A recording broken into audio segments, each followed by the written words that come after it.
5-year-old April Jones is playing outside with her buddy on the Bryn Igog housing estate in West Wales on October 1st, 2012, at around 7 o'clock in the evening. Normally, April's parents wouldn't let her go out until much later, but the day before she had gotten an excellent report card, so they gave her more time to play.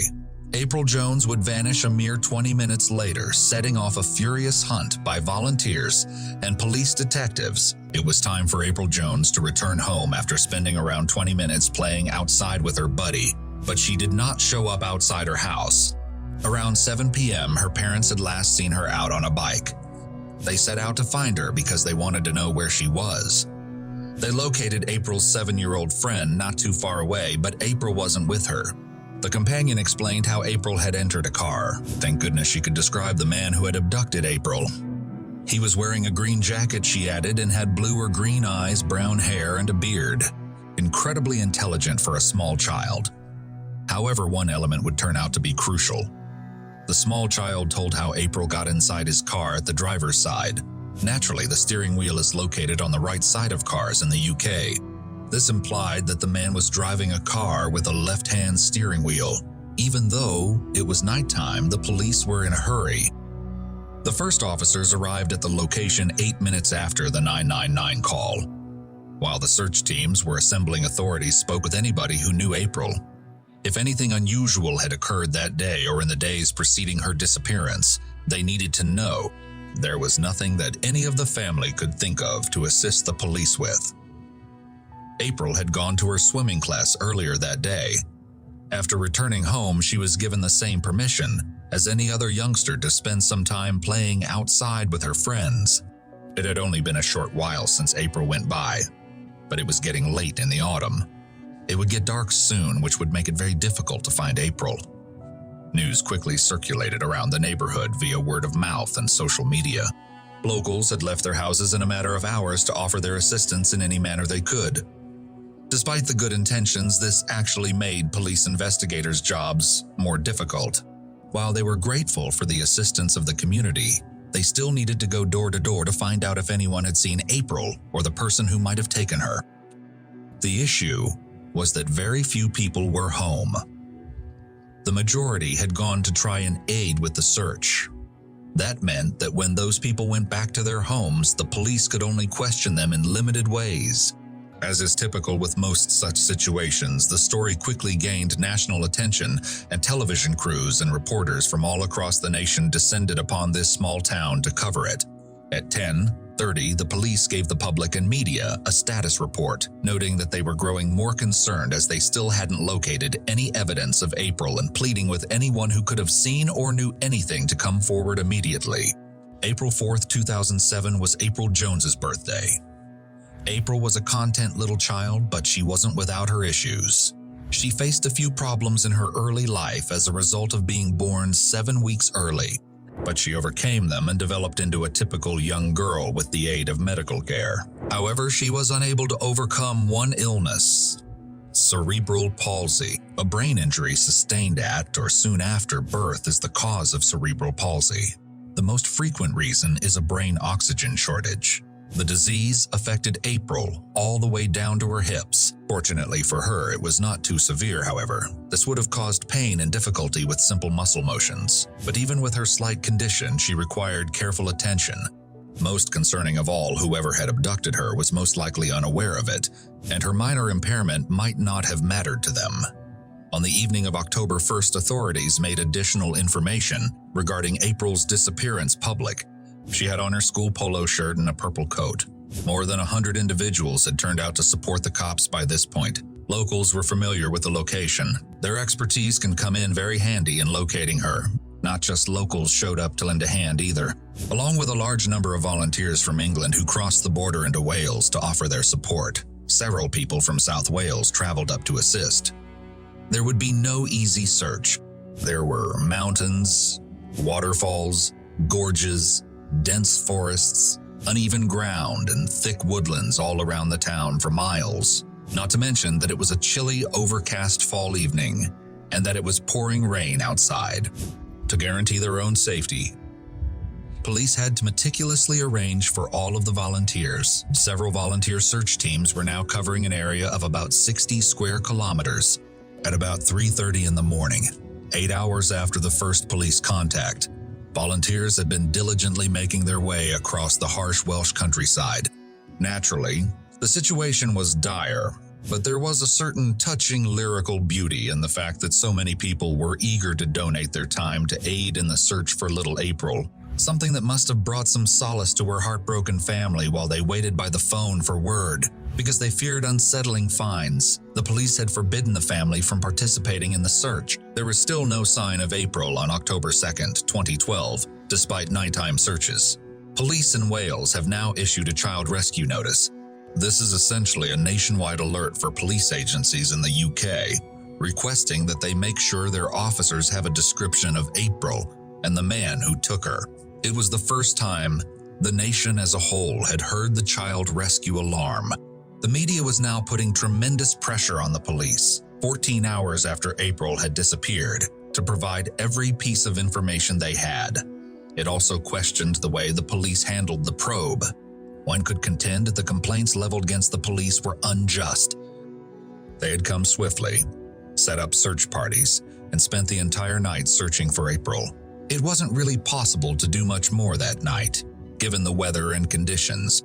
After taking over the investigation, Detective Superintendent Andy John began providing the public and media with as many updates as he could. He also placed barricades and instructed his officers to stop any approaching vehicles. Also on display were posters for missing persons that included an image of April, in the hopes that it would prompt someone's memory. People who lived nearby and others who lived farther away had been sending the police various reports. As is typical with investigations of this kind, the majority of these reports ended with the mention of a single name multiple times. Numerous locals identified a man who did match April's kidnapper, Mark Bridger. In general, a man from the area named Bridger was a Land Rover driver. His eyes were blue, he had short facial hair, and, above all, he drove a left-hand drive car. Several witnesses claimed to have seen Bridger or his car in the vicinity when April vanished. They found Bridger's last known address and repeatedly tried to contact it, but neither he nor April Jones were there. Bridger had never been in trouble with the law before. Given the sheer number of volunteers involved in the search, it was impossible to verify the claims made by certain residents that Bridger had participated in April's first nighttime disappearance search. Given the limited information available to them, and the reports from the surrounding community of Bridger's apparent disappearance, the police concentrated all of their efforts on finding him. Above the scene hovered helicopters. Police conducted a thorough search of all possible locations for him. They learned that Bridger had just moved into a brand new cottage named Mount Pleasant. No signs of life were visible to the officers upon their arrival. The property was devoid of any automobiles. They went into the cottage and called April's name, but she didn't answer. It was unclear at the moment if Bridger had been hiding from the authorities. Still, at 4:30, they made an announcement announcing his capture. A police aircraft had spotted him strolling his dog along a country road earlier in the day, not far from April's family's residence. He appeared to have attempted to change his look by shaving off his hair and beard. Helicopters led police patrol cars to where he was. When the police stopped, they questioned the man's name. He didn't try to hide who he was. Subsequently, the policeman questioned, "Where is she?" Bridger just answered, "It was an accident. I crushed her with my car. I don't know where she is." Officers reported that Bridger was very emotional throughout the arrest.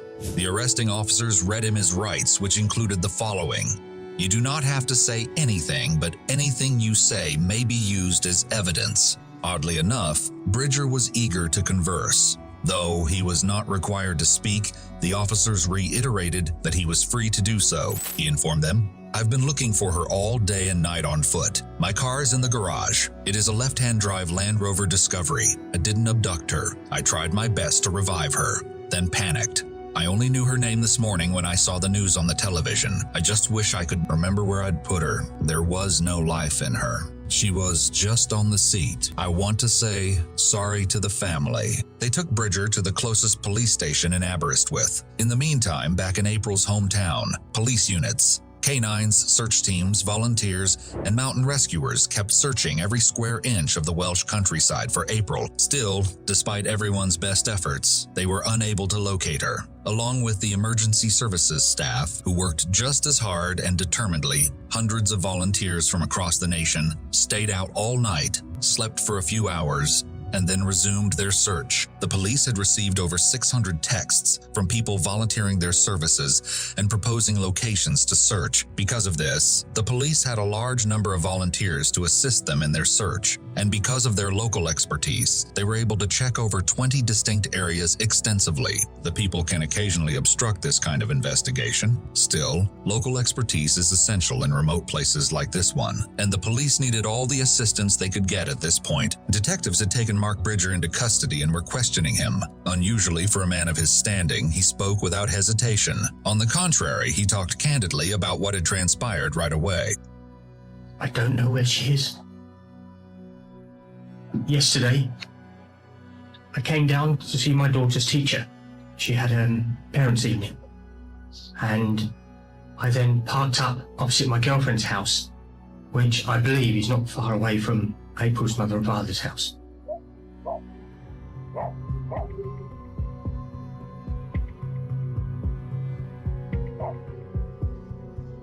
Stupid. I'd had a few to drink, and there was two girls on their bikes. I remember the dark-headed girl came behind the car. I looked to see where the other girl was, and I couldn't see this other little girl. And the next minute, the bike was there. Bridger acknowledged that he was in the vicinity at the time and acknowledged hitting April with his automobile while intoxicated when she was riding her bike.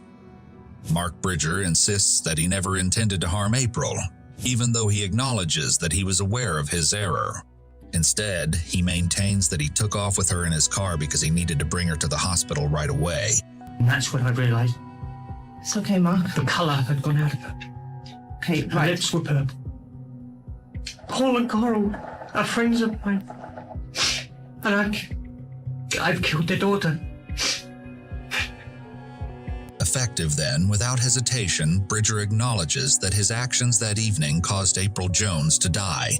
He even goes so far as to say that her parents were friends.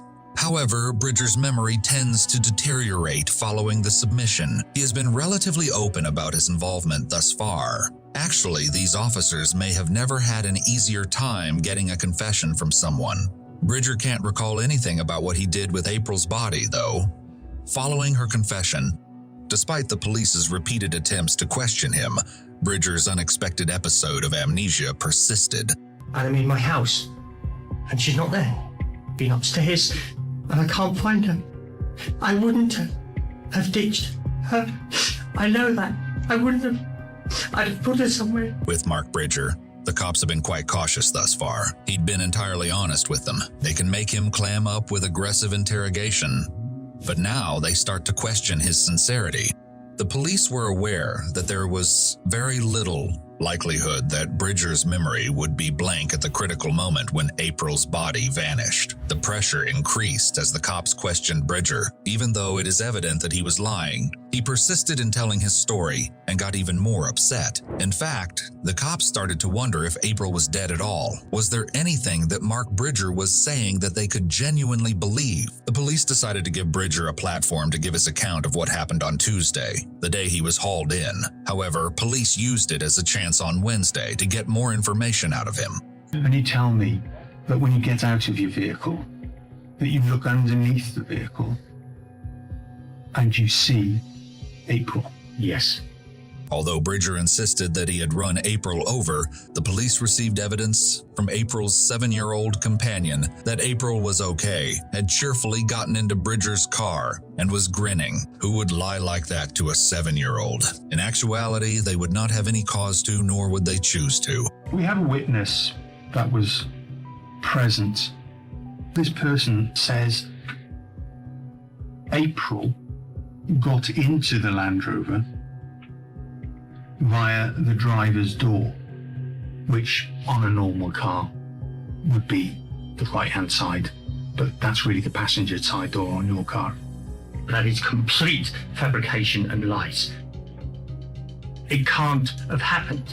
Bridger shifted his tone. It was apparent he was unaware that the police had a witness, albeit a 7-year-old one, who saw it all. It was clear that the information contradicted his account of events, and he was upset. Regardless of his emotional condition, Bridger remained resilient to the various methods of inquiry. His version of events held steady, and he showed no signs of backing down. The detectives did something unique. Dr. Joe Sullivan is the man they brought in. Among the world's foremost authorities on criminal body language and conduct is Dr. Sullivan. Dr. Sullivan has more in store than simply watching the Bridger interviews. He also went to his house. He wanted to know everything there was to know about this individual in order to create a psychological profile. What he found astounded him. Bridger kept knives, handcuffs, and a shotgun, both hidden and on display at his house. Moreover, he was employed at a slaughterhouse. According to Dr. Sullivan, Bridger was a fantasist who thought of himself as a character akin to Rambo. Stated differently, he was not a part of the real world. In defiance of Dr. Sullivan's guidance, the police chose to approach their inquiry in a paternalistic manner. After all, Bridger was a father of 6. Bridger was not going to alter his account. Now, their only chance was with the forensic specialists thoroughly searching Bridger's house. The teams at the house did manage to devise a solution. Though it may have been anyone's blood, they found little specks of it in the restroom. It's possible that Bridger cut himself shaving. It was just that the police were ignorant at this time. After submitting the samples to the laboratory, it can take up to 24 hours to receive the findings. After the police took him in and disregarded his advice, Dr. Sullivan told the officers what he believed Bridger to be. He was unlikely to experience an enormous amount of empathy or have any major sense of guilt about what he had done. Of course, he will inevitably try to present himself as someone who does have those characteristics, but the sense that I had from the information we had gathered even at that time was that this is a man who is not going to respond to an appeal to his better nature. According to Dr. Sullivan, there was little need to attempt to appeal to Bridger's better nature. He didn't have one, and he wasn't going to respond to any police appeals for regret, sympathy, or guilt. Now that the police had taken Dr. Sullivan's advice to heart, Bridger was under increased strain. On suspicion of murder, they detained him again right away. It was a shocking shock. Bridger turned completely pale. The police had also found explicit photos of children on his laptop. The reason for his second arrest was that he had offensive pictures of kids. The net was getting closer. Bridger now thought the police had more information than they had disclosed. April's parents were unconcerned, even though Bridger seemed to be losing control of the situation. They now learned on Thursday, 3 days after April had disappeared on that fateful Monday night, that the police had given up on locating April alive. It's not a abduction case anymore, it's a murder. And you've got to tell your children they've lost a baby sister. You're getting told that your daughter's dead, but they don't know where she is. And that was the hardest thing. Naturally, the police kept this knowledge from Bridger. Still, they also made the decision to advise the numerous volunteers who had put in a lot of effort to locate April that it was time for them to head home and leave the situation to the experts. This suggestion met with stiff resistance, as hundreds of exhausted volunteers, many of whom were crying as they departed the site, went home with little to show for their labors.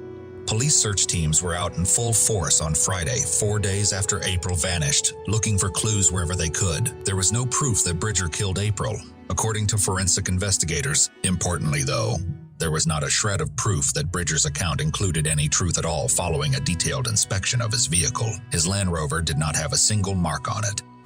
Our forensics guys have examined the vehicle. Okay. I'm advised that there is no trace of any blood. There is no trace of any hair, no trace of any skin. There was no proof of April's injuries, despite Bridger's claim that there should have been, such as scratches on the bumper or blood or hair inside the car. Bridger attempts to clarify by claiming he didn't witness any blood on April following his car's collision with her. The little child is run over, but it doesn't seem like she has any open wounds on her body. But his narrative, the games and fun he'd been playing with the police, were about to be called out for what they indeed were, a farce. The lab eventually got in touch with the detectives on Friday night at 6:15 p.m. They'd compared April's toothbrush DNA with blood spatters recovered from Bridger's restroom. They complemented each other. Bridger's fleece collar and a pair of jogging bottoms that he had been wearing also had DNA. After some time, the police gathered sufficient evidence to file charges against Bridger, with the photos discovered on his laptop. The police now had to approach Bridger. He denied that anything pleased him, even after being questioned, shown the pictures, and asked to describe them. The photos showed the sexualization, exploitation, and manipulation of minors without becoming too specific. Something like this would never be on the computer, much less in the hands of a reasonable person. Bridger denied searching for illicit websites for personal satisfaction, even when presented with his internet search history. Bridger had been under arrest for 3.5 days by Saturday. The police's allotted 96 hours to question him were almost up. After trying again to persuade Bridger to speak the truth, it was time for the Crown Prosecution Service to determine whether or not to press charges against him. You can tell me where she is, but you won't. You know where the body is. You know where she is. Did you intend to murder her? No. Blood has been found on the wall of the bathroom at your house, Right? and this blood gives a full DNA profile of April Jones. The only explanation I've got is obviously if I've got blood on my hands, if I haven't dried my hands, you flick your hands, I've gone for a week. This was the most significant contradiction he had ever shown. There was no blood on him or April. He had made it quite clear, and there was no blood in the car. Once more, Bridger stays true to his narrative, even though it seems weaker by the moment, and states there must have been some blood after all. Bridger was relentlessly questioned by police about the pictures that were discovered on his laptop. This was their only move, and by now, the cops were at a loss for ways to attempt to persuade him to disclose the truth. However, Bridger insists that he has no desire to raise children. Were you masturbating to these photographs? No. Is this a build-up? Is this what was happening that morning? A build-up of sexual frustration, maybe? Why hasn't it built up before then? Maybe the opportunity hasn't arisen. Or maybe it's just shit. At last, the police had managed to penetrate Bridger's defenses. The calm, well-mannered, articulate person was crumbling before their very eyes. He raised his voice and began using profanity. The fact that he objected to being associated with the pedophile stereotype was evident. After a considerable amount of time, the authorities managed to go deeper and unearth Mark Bridger's true identity. Without a doubt, the police had their guy, and they had already forwarded the case to the Crown Prosecution Service, or KPS. The KPs ultimately authorized the police to charge Bridger with April Jones's kidnapping and murder just over an hour after the last interview with Bridger concluded. Upon hearing the charges, he remained unfazed. There was absolutely no regret or emotion. Everyone greeted Bridger with warmth. Angry bystanders hurled things at the prison van and shouted obscenities at him as it pulled up to the courts. As forensic investigators worked at Bridger's house over the following 2 weeks, they discovered an increasing number of blood traces from April. The fireplace also included several broken bones. However, nobody could tell for sure if those were April's because of how badly they had decomposed. On May 30th, 2013, a jury found 47-year-old Mark Bridger guilty of kidnapping and killing April Jones. Mr. Justice Griffith Williams, the judge, labeled him a chronic liar, saying, "There is no doubt in my mind that you are a pedophile who has for some time harbored fantasies about young girls." According to the judge, Bridger was pursuing a young girl, but he did not think April Jones was the specific target. Tragically, April Jones happened to be at the wrong location at the wrong time. Without hesitation, Mr. Justice Griffith Williams sentenced Bridger to life in prison, never to be made public. Bridger insisted April had perished in what he called a horrific accident when his car struck her. Even during his legal proceedings, Bridger had long ago lost all credibility in the eyes of law enforcement and the judiciary. He could not possibly elude justice, given the enormous weight of the evidence against him.